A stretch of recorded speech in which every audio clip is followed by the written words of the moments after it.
Federal court today, several of those who have suffered sexual abuse at the hands of priests and other clergy members sharing their stories of survival.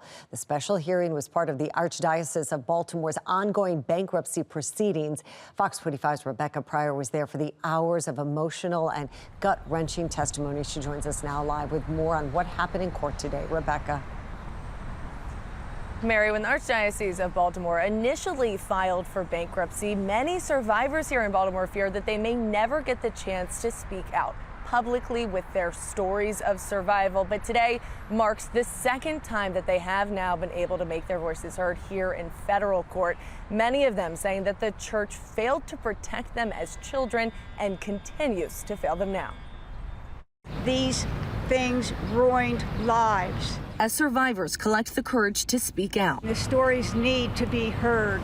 Archbishop William Lori carefully avoiding cameras while quickly leaving Baltimore's federal courthouse on Monday, his silence following a second round of gut-wrenching testimony from survivors, an opportunity provided by Judge Michelle Harner that isn't guaranteed in typical bankruptcy proceedings. You can rest assured that if this was up to the Archdiocese, it never would have happened.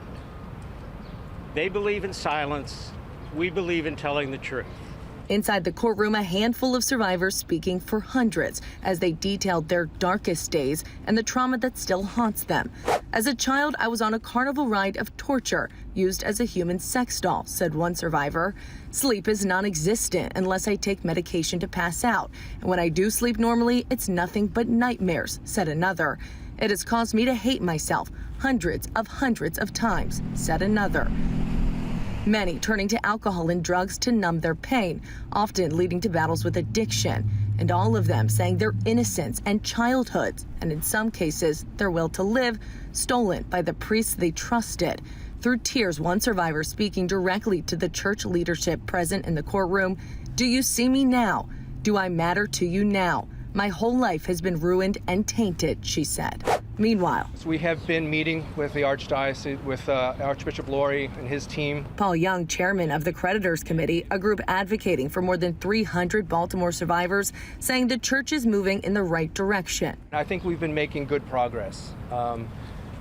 They're saying the right things. Now we just hope they will continue to do the right things as we move forward. While others disagree. They do pretend to care, but I would like to remind you of what the Gospel of Luke said. Beware of those who pretend to be good, but who are not.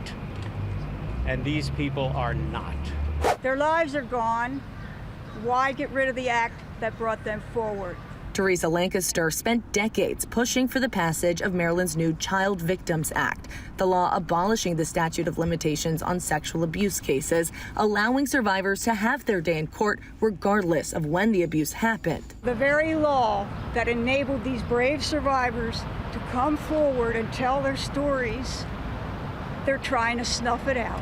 The Archdiocese of Baltimore filing bankruptcy just before the law took effect, and the Archdiocese of Washington challenging the constitutionality of it, a fight that now heads to the Supreme Court. Many survivors arguing both decisions contradict the church's pledge to support the victims and hold the perpetrators accountable. They say they care. I don't believe it. So to be clear, because the church filed for bankruptcy, survivors here in Maryland are being encouraged to file their claims before May 31st. Also important to note that if you choose to do so, you can still file a claim and remain anonymous. Reporting live outside of the federal courthouse in Baltimore, Rebecca Pryor, Fox 45 News. I'm Mary Bubala. Thank you for watching. Here's another video for you to watch. Also take some time to subscribe to our YouTube channel.